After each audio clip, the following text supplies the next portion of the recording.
What it do, Dream Team? Welcome back to the channel. Here we are with the disturbing escape from Australia's worst prison.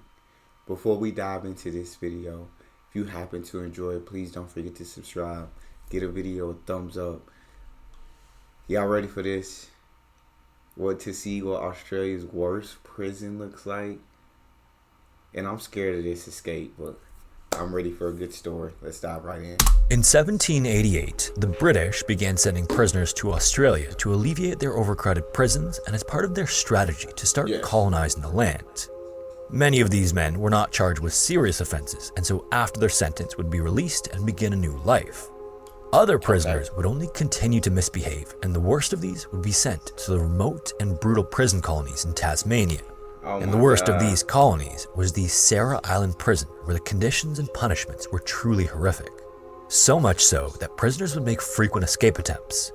But unfortunately, those who were successful were then faced with the harsh reality of the wild and uninhabited Tasmanian outback. And the things they had to do to survive here were perhaps more horrific than the prison itself. That's insane. As always, viewer discretion is advised. This is insane already.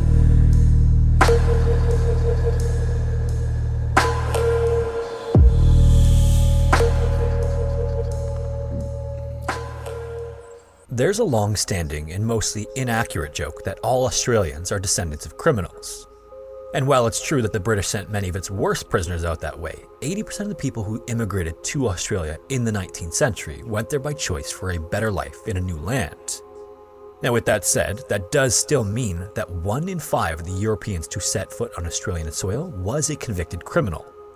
Transportation, as this practice was known, was basically just a step down from the death penalty. Even though these criminals were rarely sent away for the rest of their lives, the sentence meant being crammed into prison hulks, which were these massive floating prisons made from a decommissioned ship. And this was how they waited for a boat to come and take them away. The conditions on these were dirty and overcrowded with very little food or water. Then once they were on board a proper ship on the way south, the living conditions weren't any better. And as they made the crossing, they also had the added risk of dying at sea. So God dang, it sounds like you ain't getting a death penalty, but you gonna wish for it because we about to put y'all in absolutely awful living conditions with barely any food or water. You're barely gonna survive this trip, and then we're gonna send you to a terrible prison in Australia. So, congratulations. Jeez. Prisoners even passed from disease before ever making it to Australia. I figured. Then once they got there, life in the prison colonies could be tough as well. During their time there were 2 classes of prisoners. The first were the new prisoners and well-behaved prisoners who were looked after quite well with enough food to keep them going and a little freedom. These individuals would be given jobs to do, and they'd be given a suitable role if they were a specialist and skilled in some profession. Otherwise, they'd be given work as a laborer. They still wouldn't earn any money and lived as little more than an indentured servant working to pay off their crime. But other than that, the worst punishment would be the distance from their loved ones. For many, this was hardly any stress at all. Often, they'd even use the skills they learned to get paid work in Australia after being released, deciding to stay there and start a new life. Not all of the convicts behaved themselves, however. This was the second class. If the prisoners caused trouble, the first form of discipline was to have their rations restricted, or they might be confined to a cell at night. If they kept making things difficult, they'd lose their job and be put in a chain gang, which is where their ankles would be attached to other prisoners by irons. They'd also have their diets restricted to just 1 1/4 pounds of bread and 4 ounces of oatmeal per day with a bit of sugar in it. That is... I say y'all just kill me. Cause what you mean 1 1/4 ounces of bread and that oatmeal? And see, this is why I know I would not survive poverty. I would not survive nothing like this. I'm just not built for it. My body's not built for it. That's insane. Chain gangs also got the most demanding, back-breaking work. Of course I did. And then if that still wasn't enough to keep them in line, they'd get locked away in a prison when they weren't working. And if they were really unlucky, that prison would be the Sarah Island prison in Macquarie Bay in Van Diemen's Land, which is now known as Tasmania. This bay is surrounded by some of Australia's most difficult terrain. And if you know anything about Australia, you know that means it's a terrifying landscape. Escaping across it is nearly impossible. To the west is the ocean, and then to the east are uninhabited mountain ranges, cliffs, gorges, and rivers that no sensible person would try to cross. Not to mention the massive rainforest filled with dangerous animals. Yeah. It's also cold in the bay compared to most of the rest of Australia. Powerful winds hit the coast so often with such force, the prison had to build a barrier wall 2 feet thick and 26 feet high to deflect them. In the winter, it also snows, and most of the rest of the time, it rains. The ground is also so wet that most early farmers in that part of Tasmania chose livestock over crops. The land was just too soaked through to grow much of anything.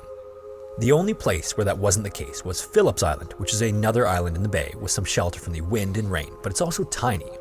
That meant that food at the prison was restricted, and the chain gang prisoners ate almost nothing. And if you still misbehaved after getting there were some special punishments unique to Sarah Island. Like, I don't even know how you got energy to still be misbehaving. Like, you're barely eating. So how do you have any leftover energy to misbehave? I don't get it. A repeat offender might be sent to a rocky outcropping off the shore to sleep out in the open. To get onto the rocks, they'd have to climb up onto them, which meant getting wet. So then they'd have the choice of a damp sleep or taking their clothes off entirely and sleeping naked in the cold wind and rain. Ain't no way. But way. even that is not the worst of it. The worst offenders were flogged using what was known as a double cat o' nine tails. It had 9 leather strands, similar to a normal whip, but they were twice as heavy as normal, with twice as many knots that were also double the usual size. Getting flogged by one of these would put a person in the hospital for months. It shattered ribs and caused severe internal bleeding, as well as deep cuts and lacerations. And afterwards, the wounds would be washed with salt water, adding to the agony. But surprisingly, it was as brutal as it was ineffective. Getting flogged usually made prisoners desperate instead of better behaved. In fact, reports from the time claim that people whipped once were more likely to get whipped again. Some of the prisoners even went on to commit crimes that would get them the death penalty, so they would never have to go through it again. That's what I was going to say. I mean, it makes sense. It sounds like, to me, like, after you done been whipped with that thing, you done had the worst of the worst. It can't get no worse. So in your head, you're like, it can't be worse than this. I went through the worst of the worst. I survived. But in your head, you also know, ain't no way I ever want to go through that again. But you like, if I get caught trying to escape, or I'm do something to get the death penalty so I don't have to, but good heaven, bro, this is insane. Others, like Alexander Pierce, would go on to plan their escape. All his life, Alexander Pierce couldn't seem to keep out of trouble. In 1819, when he was around 26, he was convicted of stealing 6 pairs of shoes and sentenced to be transported from his home in Ireland for 7 years. It was probably not his first offense, because the cost and time of transportation weren't usually used for something as simple as petty theft. So though there's no record, it's safe to assume Alex got into trouble most of his life. After sentencing, he spent 6 months in a hulk on the south side of Ireland. Then on October 3rd, 1819, he was packed onto a ship named the Castle Forbes with 140 other convicts heading to Port Jackson near Sydney, Australia. 166 days later, on January 27, 1820, they reached Australia and were promptly sent to Van Diemen's Land. Then finally on March 4th, he was disembarked and given his first work assignment. Alex didn't have a special trade though, so he was made a farm laborer in and around the Tasmanian island. This meant he had some freedom where he could work and be looked after, which should have been easy. But soon enough, Alex's behavior began to be a problem. Just 9 months into working with the farmer, he did his first stretch in a chain gang. It's not clear what he did, but he was given another chance shortly after. He then worked as a servant to a local constable for his next job, but again, 16 weeks later, he was back in the chain gang. Come on, Then Alex. in December, so almost a year after arriving, he got a new job on a sheep farm. This was also where he made his first attempt at escaping with 4 other prisoners. They even managed to stay free for 3 months before being sent back to prison. Unfortunately, getting captured seemed to only make Alex more eager to cause trouble. On May 18, 1821, he was given 50 lashes, confinement at night, and chain gang work for embezzling 2 turkeys and a duck. And he seemed to just continue this pattern, constantly going from easier jobs and then back to the chain gang. Eventually, this escalated, and Alex got involved in robberies and got arrested for being drunk and disorderly, stealing, and several other offenses.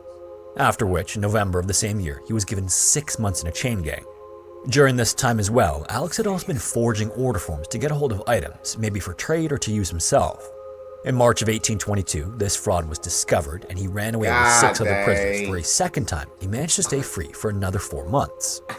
When he was finally captured and convicted, he had all of his freedoms and privileges taken away. But Alex, I hate to say just give up at this point, but why couldn't you act right? It sounds like if you would have been a laborer for a little while, you did the crime, then you would have did your time, and you would have been freed, released. You'd have had your freedom. Why couldn't you just get right, Alex? Worst of all, Alex had finally done enough to be sent to the opposite side of the island. God You see, dang up it, until Alex. then, Alex had been landing himself back in the prison near Hobart, which is the most populated area. This time, he was taken to the remote and brutal Sarah Island prison, God dang and he it, wouldn't Alex. be given another chance this time. At this point as well, he had 4 years left of his sentence. That would be 4 long years doing the most brutal, backbreaking work with very little food Jesus. and the possibility of more lashes if he did something wrong. That sounds awful. It looks like this possibility was too much for Alex to bear, because only a month later he would attempt to escape again. But this time, things got a lot nastier. On September 20th, 1822, after arriving at the prison, Alex was one of several chain gang prisoners sent to the eastern shore of the harbor for a work assignment. Luckily for him, prior to his arrival, some other prisoners had been planning an escape attempt. It's not clear if Alex landed in the group by chance or if he'd found a way to work his way in, but either way, the men behind the scheme, Robert Greenhill and Matthew Travers, had a long history. They'd known each other back in Ireland since before they were convicted, and they'd tried to escape once before by stealing a small boat. This time, the plan was to use the work assignment to escape. Their job would be to cut timber that would be sold in the local towns. That meant leaving the island and going to the mainland, having your irons removed so you could work safely, and each man would be given a potentially deadly weapon, which was an axe. Now, just as a warning, the details of what happened next come from 4 confessions, all probably, Lord. but not definitely given by Alex. Oh, And although they Lord. don't wander too far from a single narrative, they do have crucial differences. Alex gave the first of these confessions shortly after being captured in 1822, and it's usually thought that he gave this confession to one of the local magistrates, Reverend Knopwood, who oversaw his trial. And this confession is a strange piece of writing, flipping from third person to first person and reading more like someone took an official statement about what happened and turned it into a confession they asked Alex to sign. According to this confession, on the way to their work assignment, as the boat got closer to the shore, the prisoners jumped out before the guard could stop them, ran toward a hut where the workers were stationed, and threatened them with their axes. Then they took all the food in the cabin, extinguished their fire so no one could signal back to the prison, sank one of these 2 boats, and then took the other down the river. When they reached as far as Phillips Island, they landed across from it on the mainland, smashed their boat, and then hid the pieces. The men then headed inland, each carrying whatever they could toward a mountain. They arrived at the base around 3 p.m. and climbed over 2,500 feet toward it. And from there, they could see the whole bay and the prison, and they wondered if the prison could also see them, so they kept hidden away in the brush. By the time they reached the top, it was late evening, so they lit fires and made themselves as comfortable as possible in the cold and damp weather. They also took turns keeping watch for any search parties while the others slept. In the morning, they carried on, trying to stay as high in the mountain ridges as possible. Then that evening, they stopped at a creek for water, ate some food, and made camp again for the night. Day 3 of the escape was when it became a struggle for all of them. The weather was just terrible with non-stop rain and freezing cold winds. Jesus. These continued into the next day as they trudged through thick forest and occasionally crossed rivers, which soaked them even more than the constant rain. And when they could see ahead, it was foggy and difficult to figure out where they were going. On the plus side, Alex was sure they weren't being pursued anymore, which somewhat relieved the tension, but they were hungry and getting hungrier. That night, they found a barren hill, but at the top, they realized there were no trees ahead, just barren shrubland. That meant there was nothing to eat there. It was so empty, they couldn't even find so much as a lizard to catch and cook. Nah, they would eventually hell, make camp bro. for the night, and for the first time, some of the prisoners expressed that their decision to escape may have been a mistake. That's what I was finna say. I was finna say, send me back, dog. If it was this bad, send me back. This only day 3. That was only day 3. Not week 3. Not the month 3. Not year 3. Day 3. Send me back. I'd rather get my 1 piece of bread a day. On day 5, the rain kept coming down and was more torrential than ever, and they hardly got anywhere. Eventually, they found a spot with some shelter where they decided to camp for a while and hoped the weather would pass.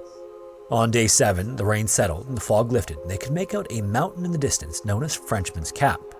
Reaching it meant they were about 19 miles from where they'd left the water.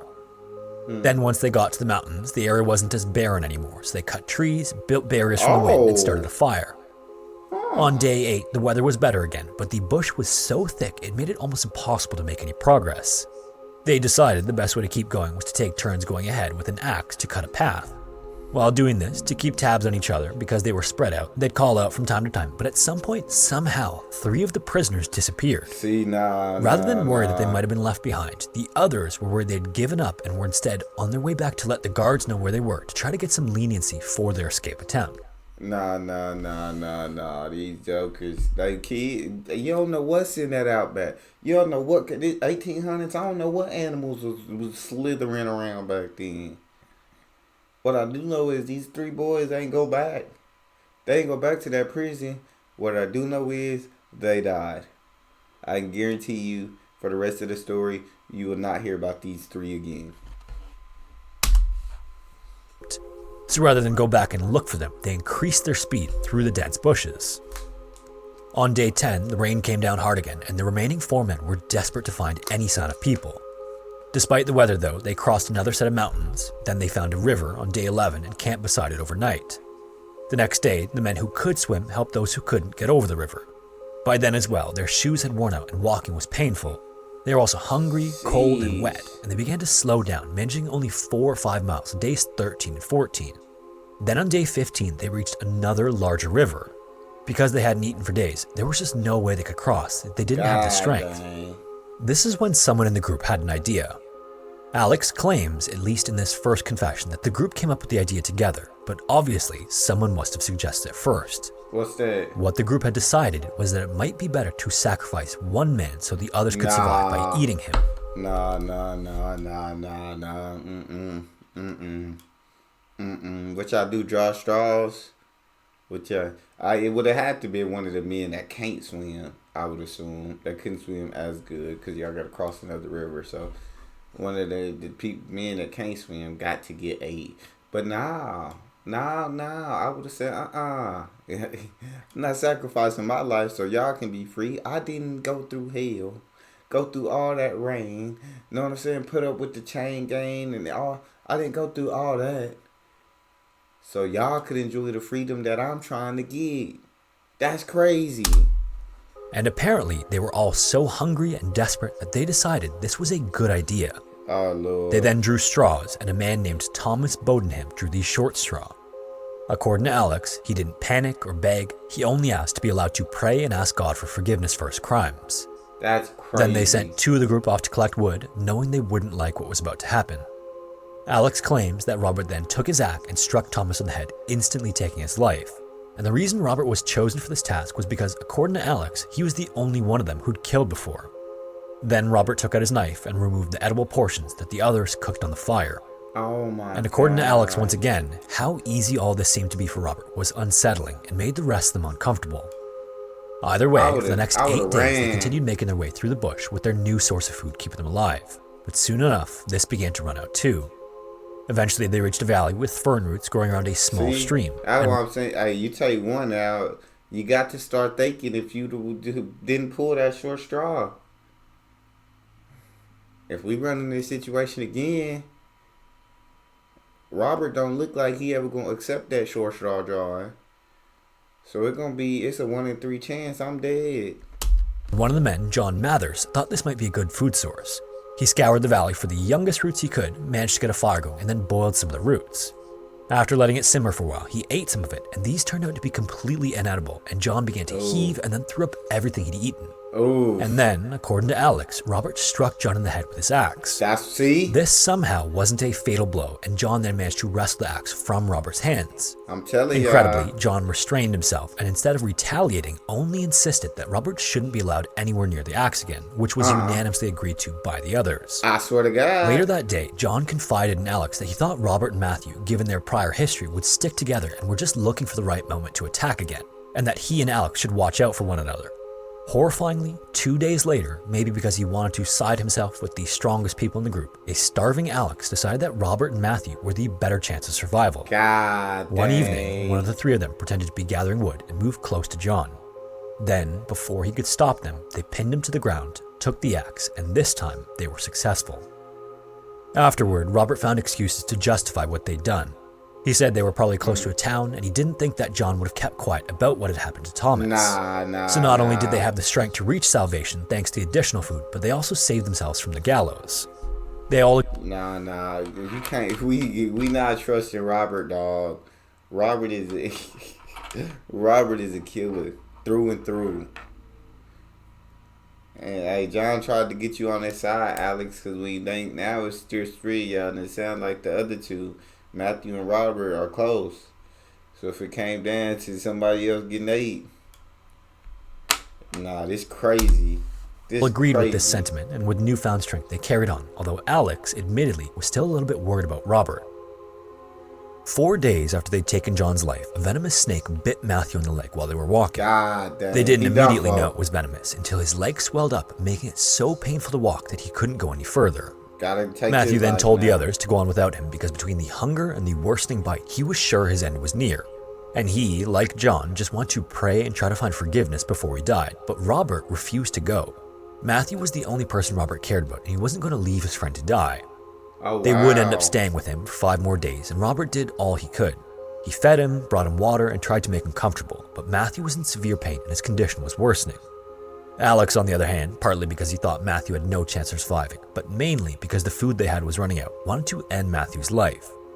But Robert wouldn't even entertain the idea. This wasn't just some convict he'd managed to escape with. This is a man he'd known all the way back in Ireland. Yeah, but that man is suffering, and y'all ain't got no medicine to heal him. He's going to die. You're making him die a death. You're prolonging his death. You're prolonging his suffering. You got to end it. On day 6 after he'd been bitten, Robert decided they'd try to keep going and just take Matthew with them. But if the walk had been difficult before, it was nearly impossible with the extra weight. Later that day, Matthew fell asleep while they were taking a moment to rest, and while he was out, Alex again brought up whether it was right to keep Matthew alive. While they discussed this, Matthew woke up for a second from the excruciating pain in his leg. He screamed out in agony for a moment and then fell unconscious again. And this was finally enough to convince Robert, and he could no longer leave his friend in that much pain. One of them then took the axe and finished him off. Afterward, as with the others, they made a fire and ate some of their new food and stayed in the spot for a couple days to regain their strength. I'm kind of scared to eat that. Well, I guess they did a fire and they cooked it, so it might have probably burnt the poison out of it. But Jesus. 3 days later, they made their way up a ridge of some mountains to see if they could see any sign of people. They were sure there had to be some settlement somewhere, but they were wrong. There was nothing but more plains. It was just an endless expanse without a single town or road in sight. But then they spotted what they thought might be a path made by livestock. They went toward it, but unfortunately, when they got closer, it was clearly a natural formation in the landscape. Over this period of time, Alex was increasingly suspicious of Robert. With their food gone, it seemed like it might only be a matter of time. Because of this, at night, Alex positioned himself in such a way that if Robert came for him, he'd hear him coming. Good. And it was a good job he did. Half asleep one night, he heard the axe being lifted off the ground. Yeah, you did. Alex then pretended to wake up, and Robert backed off, but his intentions were abundantly clear. Nah, that's crazy. From that point on, Alex knew he had to get a hold of the axe. It was him or Robert. Yes. The problem was that Robert kept it close to him during the day and slept with it under his head at night, making it hard to get to. But eventually, one night, Alex managed to creep over and slowly slid the axe out from under his head before using it on him. Robert was finally dead, and Alex was on his own. Alex then took some rations and continued his walk across the plains. Sometime between November 8th and 15th, so a minimum of 49 days since they escaped, Alex stumbled across a flock of sheep. By sheer luck, this was the farm of the shepherd he was taken in by while working as a laborer months ago. The shepherd didn't even recognize him at first. He was filthy, his beard was long, his clothes were torn so severely he was almost naked, and he was so thin he looked like a skeleton. But after a short confrontation, the man realized it was Alex and offered to help him. After 5 days in his care, Alex thanked the shepherd and then, stocked with supplies, made his way down the road to another man he knew in the area. He'd built this man's hut 6 months earlier while still a prisoner. This man was part of a small enterprise, and he invited Alex to join him. Alex then spent the next 2 months working with him as a bushranger, which was really just a clever name for a sheep stealer. And then because of this, he was arrested. A clever name for a sheep stealer is crazy. January 18th, 1823, near Jericho. By then, he'd been on the run for 113 days, and he'd made it almost the entire distance across the island. Got caught again. So that is the first version of the events. Alex's second version might not have even come from him. It's claimed he made this confession while he was in the prison hospital after he'd been captured and sent back. and he apparently told this story to one of the prison officials, and it was written in the prison's record books. Unfortunately, those are likely lost to time, so all we have are two slightly different sources, both of which come from minutes of a deposition given to the British House of Commons by an assistant surgeon who claims to have been there when Alex confessed. In this second story, Robert is the villain right from the beginning. In this version, a different man was the first to be killed after Robert suggested him because the man had supposedly volunteered to be one of the prisoner floggers. In this version as well, it was Robert who introduced the subject of cannibalism. He claimed he'd seen it done before and that it tasted like pork. Another key difference in this version is that Robert had no issue killing Matthew. It was even Robert who told Alex to do it. Now, whether this was a genuine confession or not, the author, whoever it was trying to put as much blame on Robert as possible. Yeah. Then, a third confession supposedly took place while Alex was waiting to be executed. The jailkeeper was said to be the one who Alex told this new version of events. Okay. This time, it's less harsh on Robert again. Like in the original confession, the first death was a group decision. Straws were drawn, and Thomas was the first to go. But Matthew, not Robert, is the one who took his life. John was also killed after drawing straws, but he wasn't ambushed like in the original version. Then, like the second confession as well, Robert suggested Alex finish Matthew off to end his suffering. In this version, it seems more like a mercy killing than an act of evil. Either way, Alex confessed, or so it seems, a fourth and final time. This final confession was one that a reverend delivered to the crowd at Alex's execution. The reverend claimed he'd just gotten the version from Alex moments earlier, so Alex had no reason to lie. And during this, Alex also confessed to another crime. In this final version, Thomas was the first to die, but it was told as if he didn't have much choice. The group apparently ganged up on him, and after it was done, they were all forced to eat some so that none of them could claim to be innocent. That sound like the most logical option to me. Because, like I said earlier, y'all heard me. Who fighting for their freedom? Who fighting for their life to escape going through these terrible conditions, this terrible weather, to then say, "Oh shoot, I drew the short straw. Feel free to eat me." No. This sounds like the real version. He didn't have much choice. They ganged up on him and they killed him. I believe this got to be the real version. And the rest of this confession is more or less similar to the first confession. The truth is probably somewhere in between, and especially difficult to discern given how long ago it was and the available information. However, the story isn't over, and this next part may change your mind about which version of the events you think is most likely. The fourth one? This is because it wasn't that first escape attempt that led Alex to the gallows. After being captured, Alex was sent back to Sarah Island to await trial, and he probably knew his chances of returning to Ireland anytime soon were low. Still, he settled back into his routine of working in the chain gangs. He had the same job as before, chopping wood on the mainland, but this time his ankle iron stayed firmly on and he was attached to another man. On November 13th, 1823, he was sent to work on shore and chained to another man named Thomas. He usually shared his leg iron with Thomas, and despite being linked together, Thomas was eager for them to escape. According to Alex, Thomas knew he'd managed to escape once, so he constantly begged him to run away with him, but Alex refused. Then, when Thomas showed Alex he'd smuggled some fish hooks, a knife, and some burnt rags for lighting fires out of the jail, Alex decided it was time to make another attempt. When their guard was out of sight for a brief moment, the two ran for it, each carrying their axes. They then spent 3 days wandering around the area, reaching a river known as King's River on the 16th. At that point, they were roughly 10 miles from where they'd run. Soldiers were also out looking for them this time, so they waited for 3 days hiding in the woods. Then at some point, some sort of argument took place. They were hungry and hadn't made much ground, and the argument made Alex so angry that he decided to take Thomas's life. Then, once again, he ate his companion.